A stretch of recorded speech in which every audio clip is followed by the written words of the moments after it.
Azaroko etenaldian gaude eta futbol falta dela eta sekzio berri batekin edo behintzat bideo desberdin batekin gatoz gaurkoan, galderak eta erantzunak. Zuen galderak jaso genituen Instagrametik, nahikotxo egon dira, espero genituena baino gehiago, Bai, eta gaur erantzuten saiatuko gara, Markel. hori da, betiko ohikoa den kuanei hau egitea pentsatu dugu, ze azkenean, denboraldia norabidea ja ikusten ari gera zein hartzen ari dan realak, eta horixe zuen galderei erantzun bat saiatzen jarriko gara gaurkoan. Bai, modu dinamiko batean egiten saiatuko gara eta lehengoa botako dizut, jada hasteko gure laguna den Joldi Letek botatakoa eta Bizkaia Irratiko kazetariak botatakoa, zein da realetik gehien decepzionatu zaituen jokalaria orain arte?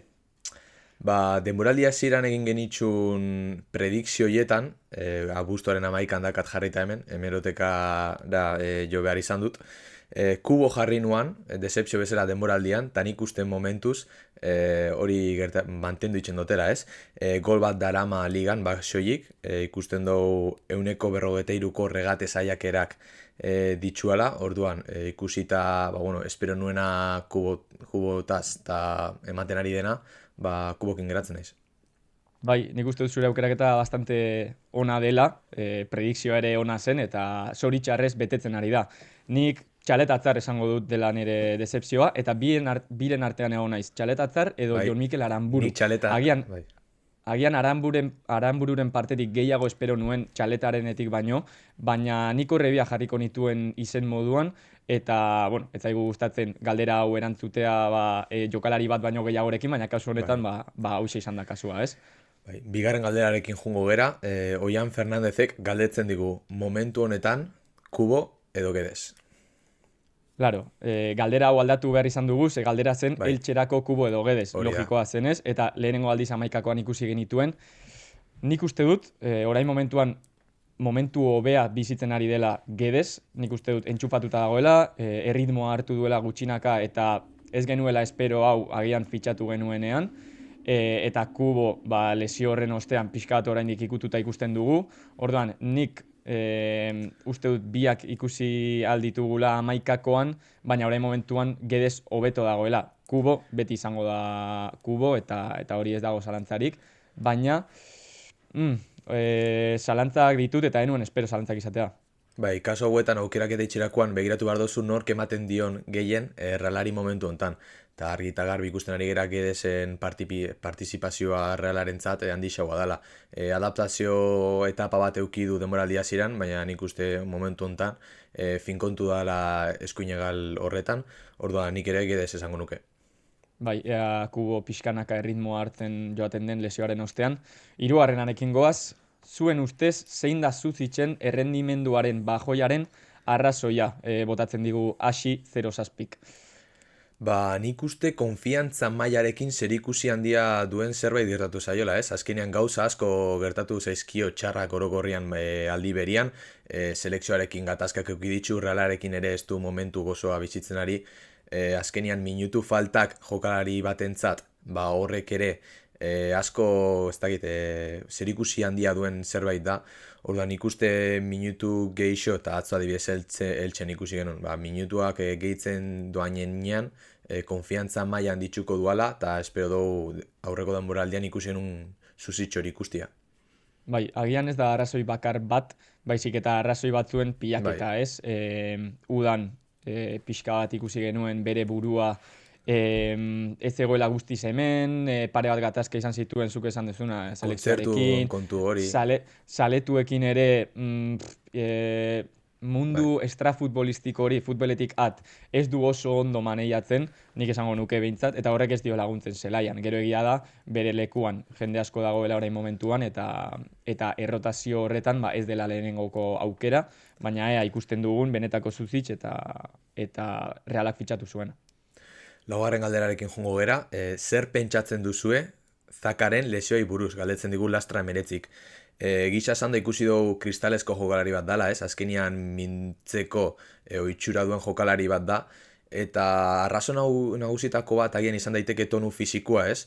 Ikusten genuen adibidez Barreneren kasuan nola bere lehenengo denboraldietan oso fin zegoen, azkenean muskulua eukitzea oso garrantzitsua da, eta belauna bihurritu zuenetik Barrenek adibidez tonu fisiko handixa lortu zuen, eta nik uste gimnasio pixkat ere Zakaren kasuan sartzia ere, etzala gaizki etorriko, hau esan da ez dakigu benetan segeratzen arian, eta espekulazioak dira soilik, orduan hori da nere iritzia.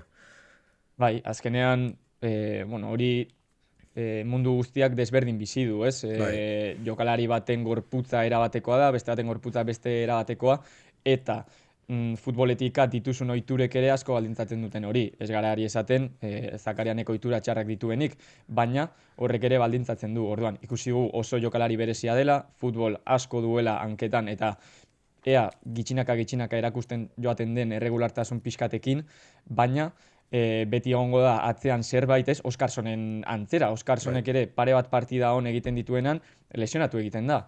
Eta ez dakigu segargatik den. Jangel Herrera ere, ohiko jokalari bat da lesioekin, orduan. Ez dakigu zein den arrazoia, baina pixka erregulartasuna lortzen badu, nik uste dut jokalari garrantzitsua izango dela aurten behintzat. Hurrengoko galderarekin joateko, neguko merkatuan fitxaketaren bat beharrezkoa dela uste duzue, galdetzen digu Ibai Amilibiak. Egisa esan da nik uste daukagunakin momentu hontan, baliabide nahiko ditugu, denboraldia aurrera eramateko, ez? Orokorrian postu guztiak bikoiztuta daude, hirukoiztuta kasu batzuetan. Orduan, nik uste kontua ez dela jokalari berriak ekartzia, baizik eta da ona ondo sendotzia, ondo mantentzia eta ondo batzia, ez? Ezkenean nik uste hori dela kontua.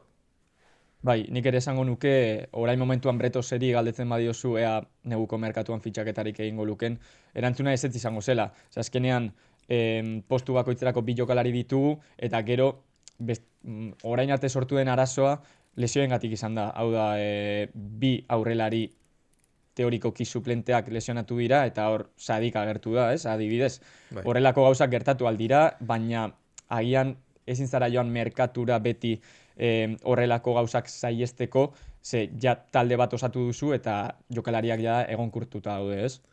Eta Itorinok amarrek, galdera honekin erlazionatuta, galdetzen digu, ea zer egingo genukeen urtarrileko merkatuan gutxi jokatzen duten jokalarekin.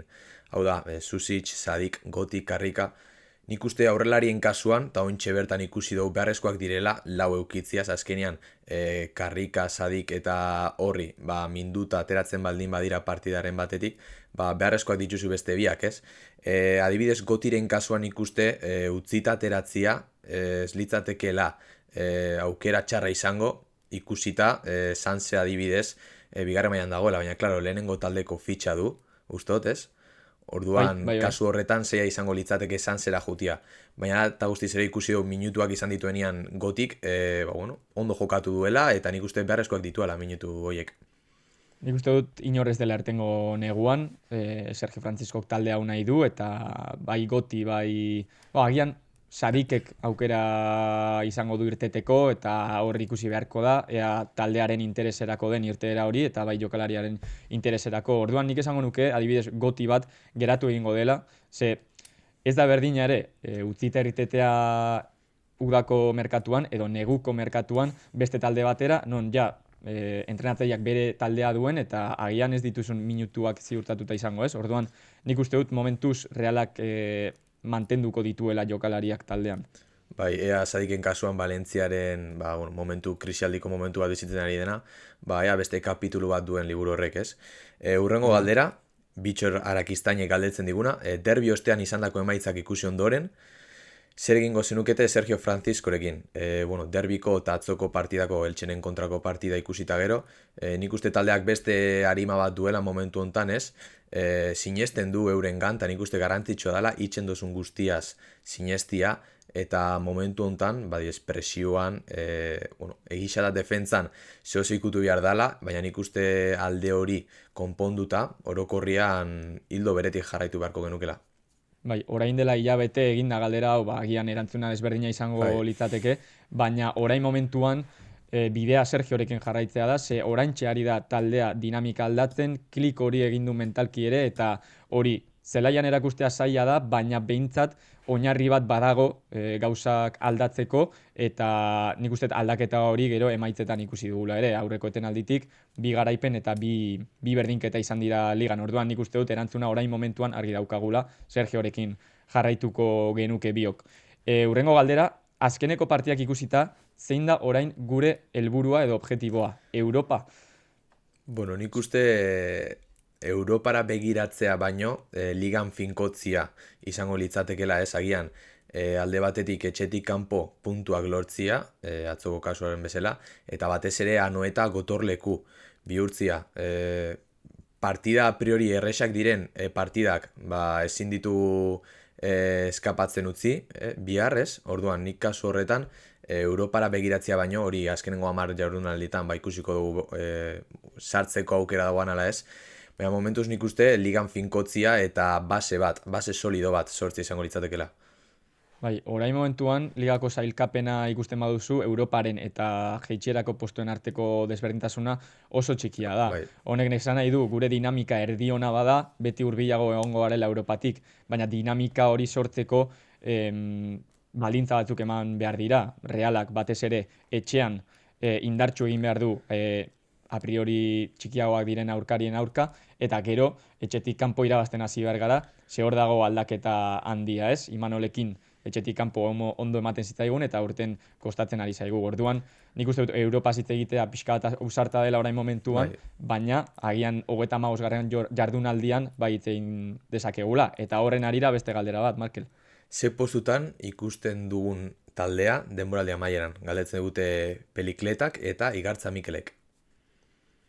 Hau zaila da eta predikzioak egin genituenean ena izakoratzen ze erantzun eman genuen, Ez, nik ere ez. baina nik esango nuke Realak 7. postuan amaituko duela. Konfiantza handia daukat bai taldearengan eta bai entrenatzailearengan, orain dela hilabete en nuen konfiantza agian, gauza desberdinak ikusi ditut oraingo hilabetean eta pixka bat esperantza eman dit ez dakit zuri. Bai, batez ere, hirugarren konpetizio horren kontua ez du Realak aurten, eta azkenean lastre bat izan da azkenengo denboraldietan, ze otsaia martxora Reala oso justu iritsi da fisikoki, eta aurten Errege Kopako bigarren konpetizio hori dugu bakarrik, orduan. Alde horretatik nik uste nahiko baikorran gerala orokorrian bisak, orduan ikuste 7. postutik gertu geratuko dela Reala, gauzak ondo itzen ditsuan bitxartian. Bai, vale, ikus dezagun orain urrengoko galderan ea gure erantzunak berdina diren edo ez. Paul 17 galdetzen digu, denboraldiko MVP-a orain arte zein da? Nik uste bisok ados egongo gera, Mikel Oyarzabal izango da bai edo bai, ze 2 gol eta 5 asistentzia ditu, egia da 3 gol penalti izan direla, baina penalti asmaketen eunekua oso handia da. Atzoko partian ustot euneko 80ko asmatzia sala eta gol bat sartuta handitu eginda. Orduan, gure kapitaina Mikel Oyarzabal. Bai, ez da erantzun erraza, ze beste jokalari batzuen errendimendua ere nik uste dut oso ona izan dela, batez Bai, ere Ander Barrenetxearen errendimendua eta Sergio Gomezena. Nik 3 horien artean ipiniko nuke rankina, baina noski, emaitzak hain justuak izan direnean eta jokalari batek 5 gol sartu dituenean lehenengo 12 jardunaldietan, agian jokalari hori garrantzitsuagoa izan da, ez? Orduan nik ere Mikel Oyarzabali emango nioke orain momentuan MVP-a ikusiko dugu denboraldi amaieran ea aldatzen den edo ez. ez tozu uste azkenengo minutuetan jokaldi garrantzitsu bat dagoanean aukeratu behar duzun jokalaria Mikel Oyarzabal izan behar dela, bai ala bai. Bai. Azkenean, lideraren alderdi osoak hartu ditu Bai, orain, azken guztiz ados. hilabetean, ez? Nik uste dut. Orduan horrek egiten dio MVP-a izatea.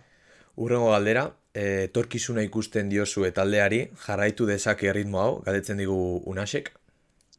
Nik uste dut erritmoa jarraitu dezakela batez ere ez delako beste munduko ezer, orain arte erakutsitako erritmoa, eta gero 2 lehiaketa ditugulako. Ikusiko dugu, 3 lehiaketa dituzten taldeak nola heltzen diren otsailera, martxora edo apirilera. Nik uste dut hor Realak puntu bat izan dezakela alde, eta etorkizuna ikusten diodan edo ez. Nik uste dut etorkizuna nahiko laburra izan daitekela orain momentuan, edo epe laburrera begiratu behar dugula. Hau da, etorkizuna denboraldi amaiera, ez urrengo urteak eta ez hemendik 5 urteetara. Azkenean nik uste dut horrek helburu errealistago bat izatea egingo digula. Bai, azkenean aurten trantsizio urte bat izan da Arralarentzat, jokalari berri asko etorri dira, batez ere gaztiak, orduan alde horretatik nik uste etorkizunari buruz ezin dugula guztiz hitz egin, baina erritmoa ni zurekin ados nago, egisa da bi konpetizio bakarrik dituela Realak, eta gakoan ikuste martxoa pirilera tono fisiko onian iristia izango dela, batez ere azkenengo partidetan lortu beharreko puntu horiek lortzeko. Bai, Unaxen galderaren ostean, azkeneko hirurak gaztelera irakurriko ditu, baina erantzunak euskeraz izango dira. Eskerrik asko guzti hori galderak bidaltzearen. Subirías a alguien del Sanse, botatzen du Aratzek. Ba, gisa esan da, nik uste ikusita Sanseren egoera momentu hontan zein dan, jeitxera postuetik oso gertu dago, egisa da lehengo gunean Hueskaren kontrako partida horretan irabazi zuela. Orduan, nik uste errendimendu onarengatik pare bat jokalari aldirala lehenengo taldeko konboka deialdiren batian sartu, bai bidez Mikel Rodríguez edo Gorka Carrera, alde horretan nik uste sari bezala, bai, baina momentu askoetarako, hau da, dinamika honian sartzen danean Reala nik uste ez ditugula ikusiko. Hori da, agian ikusteko aukera Errege Kopan izan genuen, ze hemendik aurrera zailagoa da, Bai. baina egia da Sanseri orain jokalariak kentzea, horrela esan da, putada handi bat dela beraientzat, eta azkenean beraiei ere ondo etorriko zaiela, bigarren mailan erregulartasuna izatea. Nik ikusi nahiko nituzke, Luken Beitia, Lander Astiazaran, Gorka Carrera, Mikel Rodríguez noski, nik uste dut orain arte honena izan dela. Orduan, ikusi nahi ditu, baina kontuan izan da, zein den orain momentuan testu ingurua zaila da, ez? Bai, kontua da agian jarraikortasuna ukitzeko lehenengo taldian ez dutela aukerarik izango, baina ziur gaude datorren urtietarako jokalari oso garrantzitsuak izango dela eta euren aukera izango dutela. 13. galderarekin joaten bagara, Josu Bilbaok bidali diguna, ¿quién creéis que será el jugador revelación de la temporada? Vale, claro, galdera hau decepzioaren antzekoa da, ze decepzioan zuk zerbait espero duzu jokalari horretaz. Bai. Orduan, revelazioa baldin bada, da edo sorpresa zarrapatu zaituela, edo ez zenuela asko espero. Orduan, nik uste dut, agian hemen gorrotxategi jartzea, ez dakit justua den, ze nik asko espero nuen berarengatik, eta nik uste dut demoraldiko jokalari honenetako bat izateko horre ongo dela rankinean, baina jugador revelación, zuk esaten duzu. Nik bi apuntau ditut, egisa da lehenengo demoraldiko tramo honetan barrene izan dela, ez? Azkenian, espero genuen agian saltu hori etzuala emango beste behin ere, baina ikusiko taldearen motxila sartu duala, gol bat eta 3 asistentzia, eta bestetik nik Guedes jarri dut. Orduan, bi hauen artean dago nire aukeraketa. Vale, nik Zakarian esango dut. Egia esan, nahiko arriskutsua da izen hau botatzea, ze agian bihar 5 hilabeterako lesionatzen da, baina nik uste dut Zakarianek asko emango digula hemendik aurrera. Eta azkeneko galderarekin joateko, galdera interesgarria ere, Aranek bota digu, ¿veis a Goti como titular a final de temporada? Egisa esan da kompetentzia, batez ere zelai erdixan oso handia da, Zakarian dago, naiz eta Galian egon, Brais dago, Soler dago, Jangel Herrera bueltatzen danean bertan dago, Marin dago, Gorrotxa dago, ez dakitzen bat jokalera ipatu ditun, ditudan ointxe bertan, 7-8, orduan, Gotik bere lekua lortzeko leku hortan zail ikusten dut, orduan nik uste 11akuan ez dugula ikusiko demoraldi amaieran. Eta pena bat. Nik ere uste dut errealistena ezezkoa dela, ez? Orain momentuan ez berarengatik eta gaizki jokatzen ari delako, ze ez da horrela, ez? Nik uste dut Errege Kopan minutu onak izan zituela eta ligan ere jokatu duen gutxia ondo duela. Baina azkenean hor jokalari asko daude, esperientzia duten jokalariak eta nik uste dut entrenatzaile batentzat gauzak ez badira asko aldatzen, zaila izango dela hor Goti 11akoan egonkortzea, hemendik demoraldi amaierara barkatu, baina espero dugu erregulartasunarekin eta minutuekin ikustea Goti. Batez ere hori esperientziaren kontua, ez azkenean ikusten ari gera azkenengo partidetan, azkenengo minutuak oso garrantzitsuak izaten ari direla, orduan esperientzia duten jokalariak zelaian izatea momentu horretan oso garrantzitsua da. Hori da, eta galdera honekin amaitu du gaurko bideoa, gaurko sekzioa. Berriz Luzetxua ere. agian. Bueno, nik uste dut interesgarria geratu dela Interesgarria, hori eta bai. nahiko dinamikoa. Bai. Eskerrik asko berriz ere zuen mezuengatik eta zuen galdererengatik. Asko eskertzen dugu eta bestela ezinezkoa izango zen bideo hau grabatzea. Orduan espero behintzat futbolik gabeko aste hau edo aste terdi hau beste modu batean ikustea. Hori ja, harinagoa izatea hastia, eta animatzen baldin bazerate, proposatu ditugun galdera hauek erantzun, eta ea ados zaudeten gurekin. Hori da.